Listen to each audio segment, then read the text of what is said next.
Hello and welcome to the continuation of what we have been discussing that has to do with the provision of constitution for the nation of the Jews as they got their independence from their colonial masters, the Jewish nation. The content of that very constitution we have seen, the first one as you shall have no other gods beside me, or you shall have no other gods before me. And that is Exodus chapter number 20 and verse number 3.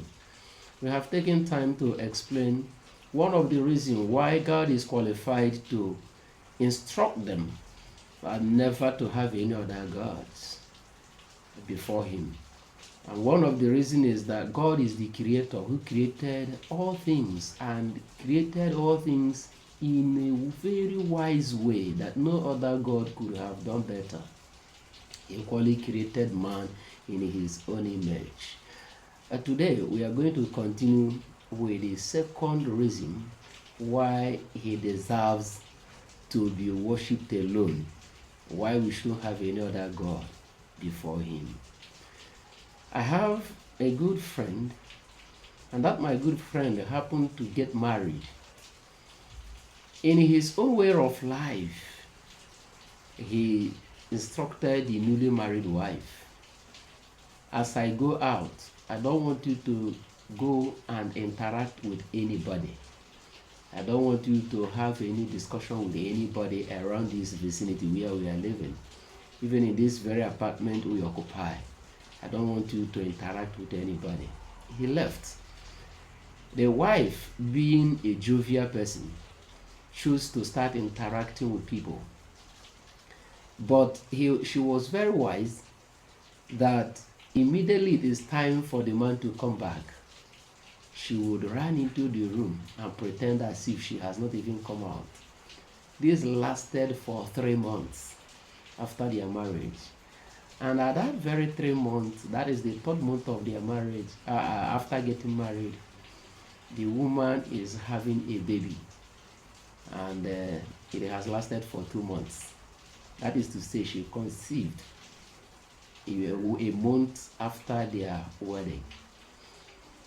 The woman one day came out and was discussing with their neighbor.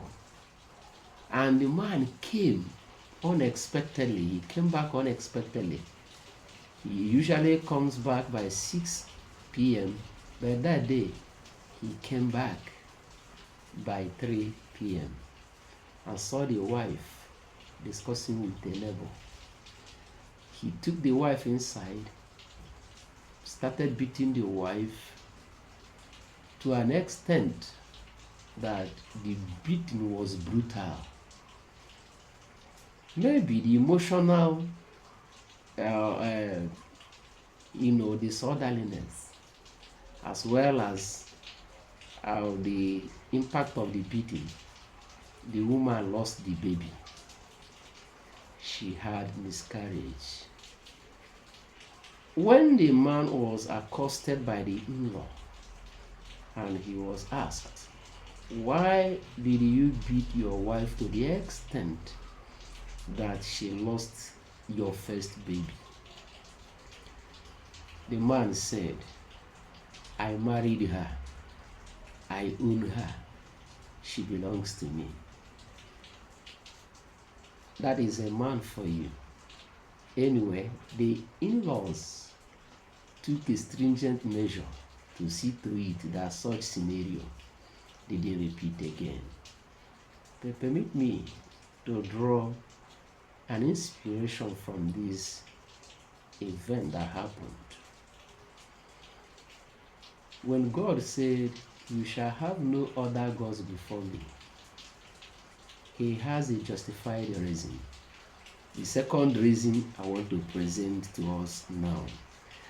And that reason is that he was the one that freed the people, that is the Jewish nation, from slavery when they were slaves under the colonial masters, who happens to be Egyptians.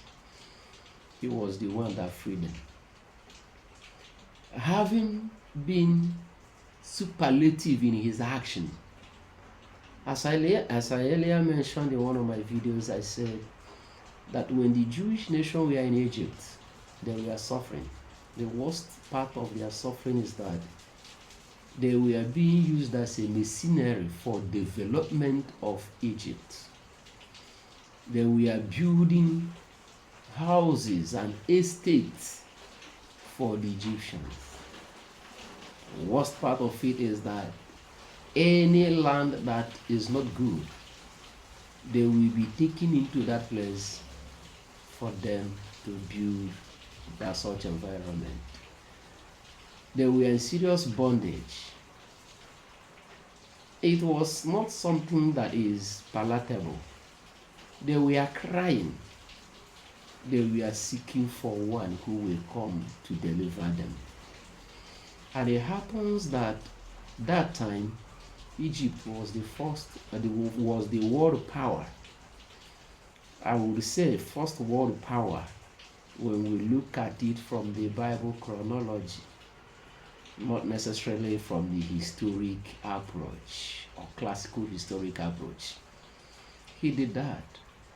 So no other power can come to deliver them from the colonial masterhood of the Egyptian, even though the situation they have found themselves is not a good one. It was God who came and delivered them.